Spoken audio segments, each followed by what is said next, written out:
One of the things that amazes me, the same old characters are the culprits. Big oil, big food, big manufacturing. And they're all based on cheap oil. Our food is gasoline. They use 18% of the petroleum is used to grow food. And the food we grow is very unhealthy and very unnatural. They've got to deal with corn where it's being subsidized by cheap oil, and we sell it to people overseas, and we're spreading our epidemic of obesity. And we're all losing out from the same culprit. Bush pushed big oil, and they knew that things were kind of winding down. They tried to, get all the money out of it before it goes away. So what does Kamal's little bitty old idea and little bitty farm and organic perspective, and what is your voice in this? How do you see this changing anything? Well, one of the things they say in the sustainable world is act locally and think globally. So I'm acting locally. I'm trying to take care of my family, my friends, my posterity.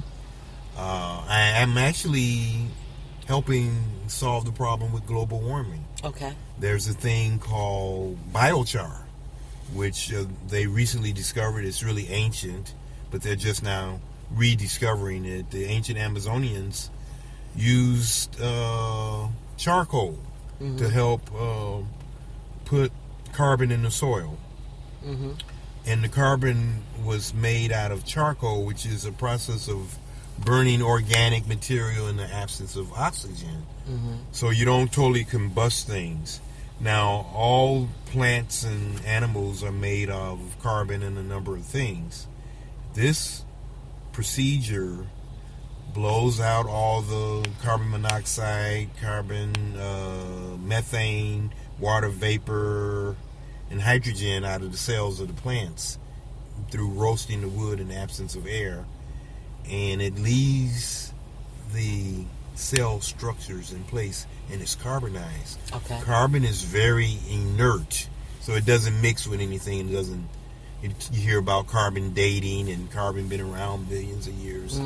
Well, that's the way it works. So it creates luxury condominiums for beneficial bacteria. Okay. And it keeps the fertility from washing out of the soil. Okay. So you have 1,000 years of fertility, and it's a real solution to poor soils and soils that are being leached through water erosion and things like that. So you really are doing what Gandhi suggested. Really? Well, be the change you want to see in the world. You're starting with yourself. Yes, and the house that I'm building a monolithic dome. It has 1,000-year life expectancy. Okay. So I hope to create 1,000 years of fertility in 1,000-year home that'll stay up for 1,000 years and probably do a lot more. How do your sons feel about it? Are your sons are they resistors, or are they just like Pops is just Dad is just Dad? Everybody's waiting for me to prove myself. Okay. I'm a lot of talk. I have a lot of great ideas. And I'm beginning to prove myself. I just got a $153,000 grant from the USDA Rural Business Cooperative. That says a lot. To teach farmers how to move from being hobby farmers and big gardeners to full market farmers. I like that. How did you do that? Well, I'm a part of Pembroke Family Farmer Association, which is a pre-co-op of about 11 farms down in Pembroke Township, Illinois, which is in southeast Kankakee County, about 50 miles straight south of Chicago. And we're trying to help farmers be better, grow better crops. We all think that the rural life can put a real big dent in many of the problems we see. The problem with underemployment, the problem with income distribution inequality, the problems with obesity. Oh yes, Lord. The problems with just getting up working the land. Right, yeah. Give It's you a lot a- of work. Yeah. But we solve a lot of problems because we're close to Earth and we're not polluting. We're trying to be self-sufficient. Some of the farms are using solar and other renewable energy. The plants are the best collectors of solar energy, but you don't have to wait until they're a million years old. You can use them right now to produce energy. So you really have a lot of practical working knowledge, but also it sounds like you're kind of, futuristic. You understand where this whole science is taking itself. I think we're going around recreating things that were really great. My background is computer programming, and technology is great. I use it when it's appropriate. I use it quite a bit. I even have a smartphone. Do you have a smartphone? Absolutely, at my 64 years of age. And can you work your smartphone? That's what I want to know. Can you work it? I can work it. Can you fax? I can. Oh, I haven't tried to fax on the smartphone. But I can do a lot of things. I can take money on my Square. Okay, I'm impressed. I'm impressed. Okay. So I use technology. Okay. But somewhere I read that some of the inventions that came along during the turn of the last century, running water and the automobile and the telephone, have a lot more leverage than some of the new things. Like the internet is great, but some of those basic things had a more impact and a lasting impact on the evolution. Part of the reason I'm sitting here talking with you is because, as great as the internet is, it has hurt us in terms of connecting. So you had said to me when we spoke on the phone, you said, can we interview on the phone?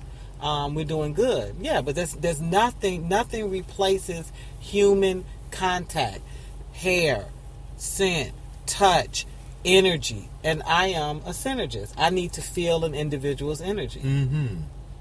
That's a beautiful thing. Yeah. And it gets kind of lonely out in Kankakee. I'm a city boy. Are you? Yes, I am. And I'm making a sacrifice. With a country boy's heart? Yeah, I'm going to live a dual life. I do the city Friday, Saturday, and Sunday, and I do the country Monday through Friday. Do you have a pig? A pig? Yeah. No. I've been wanting a pot. It's so sad. No. Kamal, I want a pot-bellied pig so bad. Well, at one point that was like the little, trend, and I wanted one because they actually are smart. Yeah, they are. Pigs have a lot of use on the farm, but as a Muslim, I won't eat one, but I can employ it as a farm tool. I didn't want to eat him. I wanted him to be my buddy. Okay. I heard of a girl named Miss Piggy.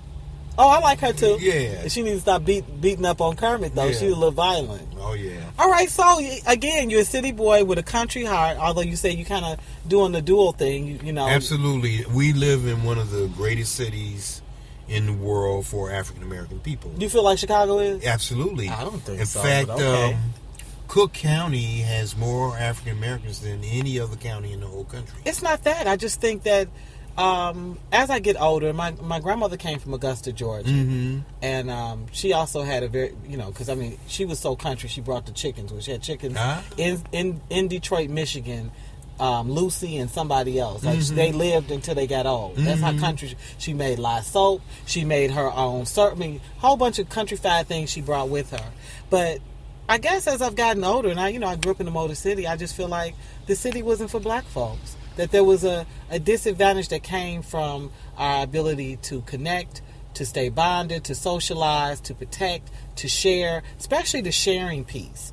That there are parts of this engine, of this city-fied engine, that splintered us, that broke us. I don't know that cities were ever meant for us. Well, I don't know if I would go that far, and I really agree with you. But I get the chance to have the best of both worlds. I know. And, my family's from here, and I love Detroit. People in Detroit are down to earth. They run their own city for the most part. And there are some beautiful sections of Detroit in spite of a lot of hits they've taken economically. The people are down to earth, and everybody can sing, and everybody's got karaoke. Everybody but Wanda, baby. Everybody's got karaoke in the house. I lived there in 2003, just before the big blackout. Okay. And I had a great time in Detroit, and I think Detroit is one of the leading places for urban farming. Wow, I'm excited to hear that. Yeah, and I think urban and getting close to Earth is the answer, because this climate change is very serious, and we can tell this weather is told us. Yeah, they say, it was cold as I don't know what. Climate change is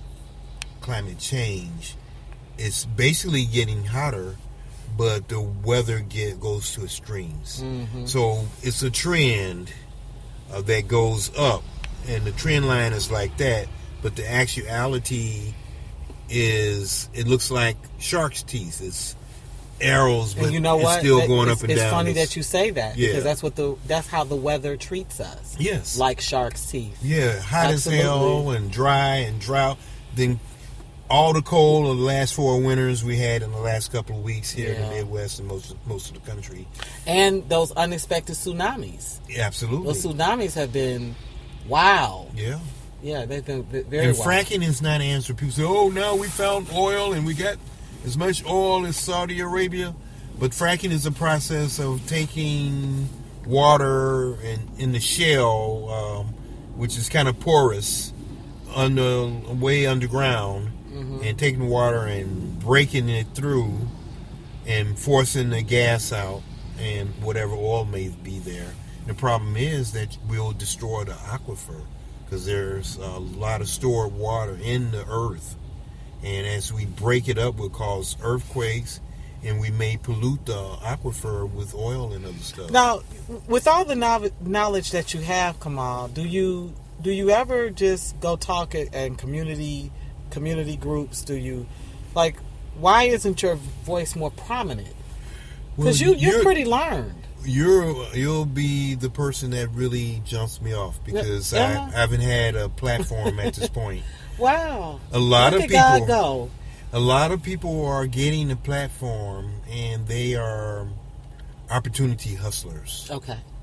People are talking about aggregating things. Mm-hmm. They're trying to aggregate food, but they're leaving the little black farmer out. Mm-hmm. They're not aggregating food that black people produce, because black people have been removed from really producing food. Okay, now, what does aggregate mean? It's like gathering all the food and distributing it regionally. Okay, now you explain to me, you're not interested in being the middleman. No, I want to be a producer. Okay. Aggregators are middle people. That's what they are? But they're not helping the small black farmer be productive so that the black farmer can participate. Now, who is that we see when we see the trucks with the watermelon and the cantaloupe? And is that the small black farmer? What does he look like now? Small black farmer from the South, and I like to say the South is way advanced on a lot of things. Because you can still get pecans, you can still get what else do I see them with? Cantaloupe, watermelon, pecans. I don't know. Yeah, it's like it's small things, but it's still. But the major point is we peanuts. cannot rely on food coming from the South, because we're going to have an energy problem. They're not going to be able to get the food here, and the signs are all around us. Dominic's closing. All the stores are consolidating. I did think that was scary. Yeah, this is a part of the signs. The whole supermarket scenario is not going to work anymore because of expensive energy. It takes a lot of energy to run those facilities. To ship things from California. Almost 96% of the food is grown in California. Now, let me tell you how interesting that is. I did a raw food retreat. Has to be now about 8 years ago, just as a sabbatical, trying to get my health together. At that time, my blood pressure was high. I was teaching. My weight was up. A whole bunch of things. Okay. And at this raw food retreat, which ironically was ran by a black man who came out of Detroit, who learned to get his health together by riding a bike and eating raw honey. And that's what... that wasn't Iris Latham, was it? No, his name, his last name is Tafaro. Okay. But he goes by the name of Storm. So, in any case, I was there 30 days, and one of the main staples of the diet was oranges. And, oranges are plentiful in California. So, and believe it or not, it was that and walking the mountains. I dropped 20 pounds effortlessly. Because, they made mock sushi, mock taco, everything that you normally eat was all done, but